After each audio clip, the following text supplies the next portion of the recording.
But our question for you today is, and this is an important question that probably not a lot of people um, say yes to, but there is a contingency that does and consistently does, and that's it's for those people why we have this question. Have you ever paid for something you couldn't afford because it kept you safe? And what do we even mean by that? Well, we'll discuss that here in a second here, but we're covering episode 62 of the Queer Money follow-up series, or actually Queer Money podcast, on the 62 episode of the Queer Money follow-up series. The title of the particular podcast we're covering was Destination Tomorrow Allows LGBTQ Youth to Shine. Yeah, we're actually going to talk about a little pretty deep subject for Sunday morning, but we get to talk about or share with you a recap of a really good story, or a really good, I guess it's a life story of Shawn Coleman, who is the director and founder of Destination Tomorrow. And Destination Tomorrow is an LGBT center located in the Bronx. It is right now the only LGBT center located there. And he had a very interesting story. Yeah, exactly. So Shawn was in nonprofit already, and he was working at other centers in the New York area, but realized that there was a lack of support, or the type of support that his people, the LGBTQ community, and specifically transgender people, needed, particularly in the Bronx area. So he decided to kind of go off on his own, and he took some very aggressive measures to fund his dream. And there are several anecdotes of this particular interview that are not only exciting but profound. And one of those anecdotes was how he decided, he had some money in his 401k, and that was going to be his seed money for starting his own LGBTQ center in the Bronx. And so he used that money, and as most of us do, right, we get excited when we have an idea and we have a little bit of funding to get that idea started, and we get everything started, and we start moving forward with making our dream come true. But then, of course, we hit some roadblocks, right? And that same situation happened for Shawn. So he kind of went through that money pretty quickly. He was sleeping on the couches of friends and families for quite a while, and he came dangerously close, he said, to almost having to file for bankruptcy.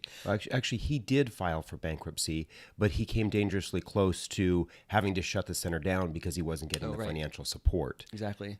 So we this is very interesting for us because we love people who have a dream and then do whatever they can to execute on. And we kind of asked, how did he get the inspiration and motivation to actually take this challenge? And he said, quote, "I figured if I didn't take a chance on myself, who would? So I took a chance on myself." And I think, I don't know, I just love that concept of, because I think so often it's like, I can't risk it, right? It's safe where I'm at, right? The job or the life that I have, it's good enough. I don't need to ruffle feathers. But he kind of had this burning desire to say, I can do something more with my life, and that more can actually provide profound benefits to my community, the very people I want to serve. Right, and I think a lot of us maybe forget this, but rewards come for those who take the risks, right? The individuals who start the company are the ones who end up with the biggest rewards. The individuals who get up the courage to approach the person that they're attracted to in the bar and ask them out, or wherever they're at, maybe it's a dog park or wherever, right? They're the individuals who actually get the rewards, right? Get the date. Right, exactly. It's not the person who stands on the sidelines. It's interesting. Here we go again. The Brene Brown quote about being in the arena, right? Are you in the arena, or are you sitting in the cheap seats? And this is a perfect example of someone who said, I have a passion around this, and I'm going to take the risks to achieve this. And Shawns' story is very compelling. Yeah, so we encourage you to definitely listen to that particular episode. And his quote there, and his goal with his trying to make more out of his life is somewhat tangential to what we're going to discuss here, and a very important part of the interview. About halfway through, we covered the concept of how there are many in our community who don't have a lot of great options. And so they make what many people would consider is a poor financial decision, but they make that decision not because it's a poor decision for them, but because it's a safety issue for them. Right. So, for example, someone who needs to go to an event, maybe a job, more specifically, someone needs to go to a job, and they have a night shift. Well, if they're a transgender person, they might not feel comfortable walking to that job in the dark at night on the streets or taking public transportation, right? There are some safety issues that Shawn explained that transgender folks have in the community, and that walking down the street just isn't the same for them as it is for other people in the general population. So those individuals would opt to pay for a cab to get them to their job because they need to earn some money, and they need to get to their job to earn some money. Yeah. So what we're talking about now is this link, right? This link between LGBT folks and financial security. And are there barriers that prevent individuals in the LGBTQ community from achieving or reaching a level of financial security?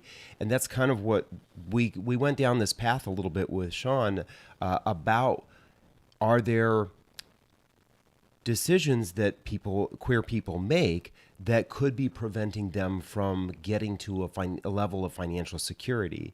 And as John mentioned, this is something that historically our community has dealt with, right? This is a prime example of heterosexual privilege. If you don't understand what heterosexual privilege is, what you're really looking at is, are there situations in which LGBTQ folks have to deal with something that straight folks do not? So, for example, can you walk down the street in the neighborhood you're in and feel safe?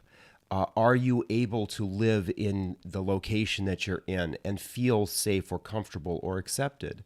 That's a big one. And I think historically you look at, that's the reason why so many queer folks have been attracted to places like San Francisco, New York, Chicago, Miami, the bigger cities, because there is safety in numbers, right? Right. And as we went down this path of, are there times, especially when I think for trans folks, Shawn was really pointing out this specifically for trans people of color, because that is his focus and that's who he works with a lot. But it's very apparent for a lot of trans folks that this is something that they have to deal with, right? The safety issues of where they live or how they get to their job or going out with friends, all of that, it can be an additional cost associated with where they live. We look at these big cities where a lot of queer folks feel like they have to live for safety, oftentimes are the most expensive cities in the country. The cost of living in New York is 140% higher than the average cost of living across the country.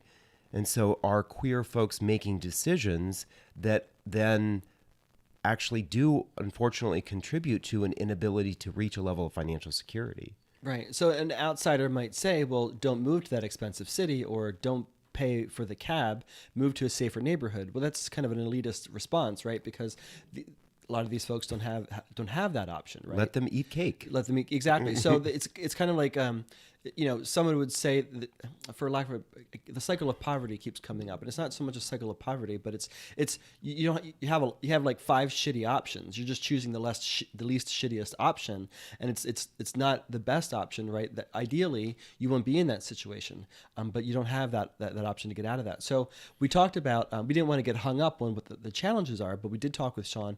He shared with us some solutions of how we can maybe help our community kind of break out of this sort of this conundrum. And he said the first and foremost is we need to have some policy changes. And he did specify that the policy changes are more than just federal. There are state and local policy changes that need to happen. And again, as we've talked about before on this follow-up series, our community, I think the general population, gets obsessed with the national politics, that we forget that there's way more influence that we have, and way more that affects us at the state and local level. So being engaged in local policy would be very important.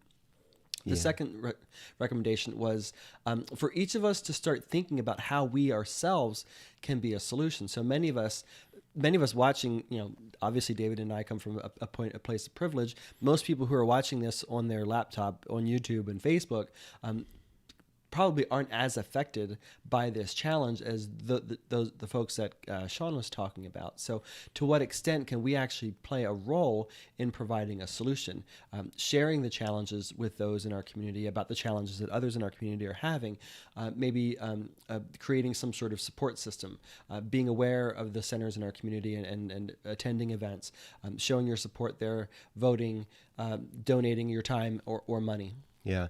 And when we were having this conversation with Shawn, it was interesting. We wanted to get Shawn's perspective, right? As John mentioned, we are two cis gay white men who do have a level of privilege that a lot of people in the queer community don't necessarily have, especially non-binary and trans folks.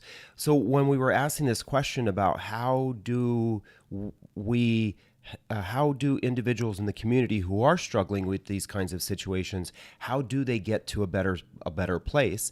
And he said, obviously, the best thing would be if they could save up some money, if they could save up enough money to move to a better neighborhood, or save up enough money to maybe move to a safer building, or enough money to have a car so they didn't have to take public transportation. That's the path of progress, right? That's the path they need to get to. But that's sometimes when you're in a situation, it's very difficult to see solutions when you're in that situation. It's harder when you are faced with that level of mental anguish or cognitive dissonance about what's really going on in your life and what is available outside.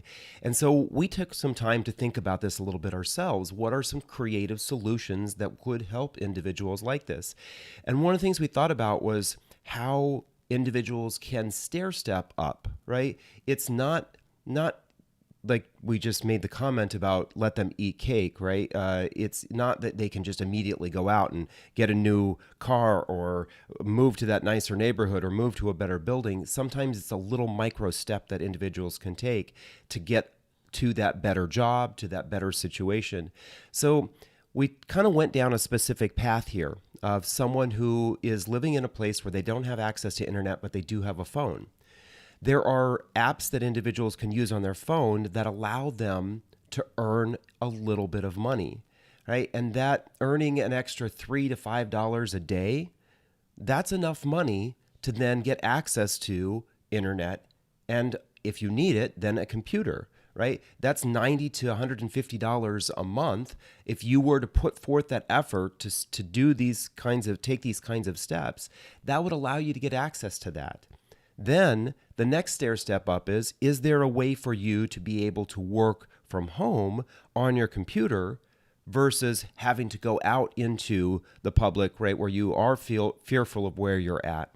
That then allows you to maybe earn some even more money in that particular situation. That stair step up, then you have maybe the ability to do things like take an Uber instead of public transportation. You're earning an extra $150, $250, $300 a month.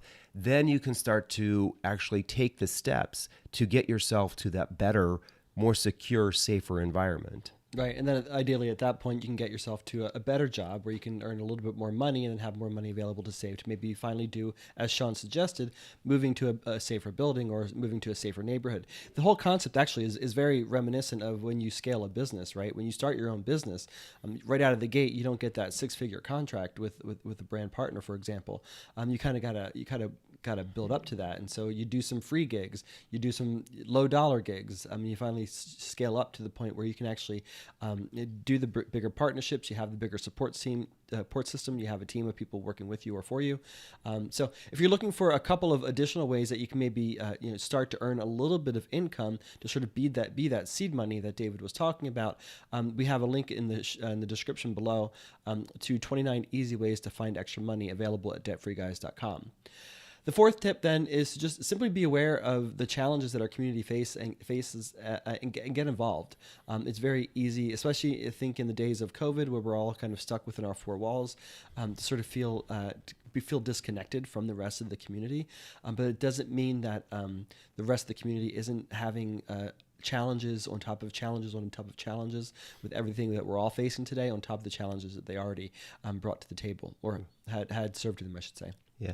And I think it's also important for us to remember that there are two ways to help, right? There's the handout where we actually can provide some sort of financial benefit, or whether it's giving somebody money or giving somebody something that they need, whether it's food or clothing or whatever the case may be. But then there's also the hand up. And the hand up is the one where basically you're helping them empower themselves to be able to take the steps to help get them to self-sufficiency, right? Help getting them. And sometimes that may be helping individuals understand what some of the options are available out there, knowing that there are websites there that online where you can get a job and work online. That may be something that they're just not familiar with, or how to use your phone to make money. All of those kinds of things are ways that we can actually give a hand up, right, rather than just a handout. And I think they're both vitally important for the individuals who are in these situations, individuals who are faced with security issues, that are dealing with much more visceral feelings of that homophobia or transphobia. Those are the individuals, they really need both the hand up and the handout. Exactly. So thank you for joining us for another Queer Money Follow-Up. Here's your Queer Money Follow-Up takeaway from this episode.